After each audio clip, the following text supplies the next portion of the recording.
Welcome to our YouTube channel. ಇವತ್ತು ಯಾವ ಸ್ಟಾಕಿನ ಬಗ್ಗೆ ಹೇಳ್ತಿದ್ದೆ ಅಂದರೆ ಗುಜರಾತ್ ಅಂಬುಜಾ ಎಕ್ಸ್ಪೋರ್ಟ್. ಇದು ಕಾರ್ನ್ ಬರುತ್ತಲ್ಲ, ಜೋಳದ ಎಣ್ಣೆ ಥರದ್ದು ಎಕ್ಸ್ಪೋರ್ಟ್ ಮಾಡುತ್ತೆ.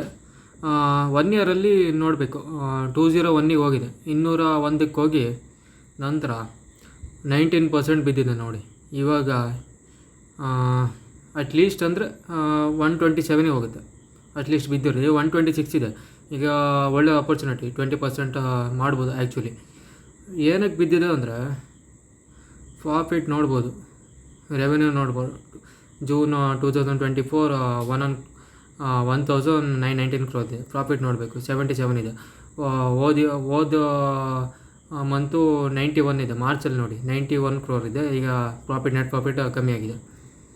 ನೆಟ್ ಪ್ರಾಫಿಟ್ ಜಾಸ್ತಿ ಇದೆ, ಪ್ರಾಫಿಟ್ ಕಮ್ಮಿ ಆಗಿದೆ ನೋಡ್ಬೋದು. ಪ್ರಮೋಟರ್ಸ್ ಹೋಲ್ಡಿಂಗ್ ನೋಡ್ಬೋದು. ಫಾರಿನ್ ಇನ್ಸ್ಟಿಟ್ಯೂಷನ್ ನೋಡಬೇಕು. ಜೂನ್ 23ಯಲ್ಲಿ 3.98% ಇದೆ. ಇವಾಗ ನೋಡಿ 4.24% ಇದೆ. I think it's good bye. It will gives. ನಾನು ತೊಗೊಂಡಿದ್ದೆ 148.80. ಫಸ್ಟ್ ಒಂದ್ಸಲಿ ತೊಗೊಂಡಿದ್ದೆ 126ಗೆ ತೊಗೊಂಡಿದ್ದೆ. ಪ್ರಾಫಿಟ್ ಮಾಡಿದ್ದೇನೆ, ಮತ್ಪನ ಮಾರಿ ಮತ್ಪನಾಗೆ ತೊಗೊಂಡಿದ್ದೆ. ಇವಾಗ ಲಾಸಲ್ಲಿದೆ 14%. ಇನ್ನೂ ಬೈ ಮಾಡ್ತೀನಿ, ಕ್ರೈಟಲ್ಲಿ ಬೈ ಮಾಡ್ತೀನಿ. ಇದು ಗ್ರೋ ಅಲ್ಲ ನನ್ನ ಅಕೌಂಟು, ಕ್ರೈಟಲ್ಲಿ ನಾಳೆ ಬೈ ಮಾಡಬೇಕು.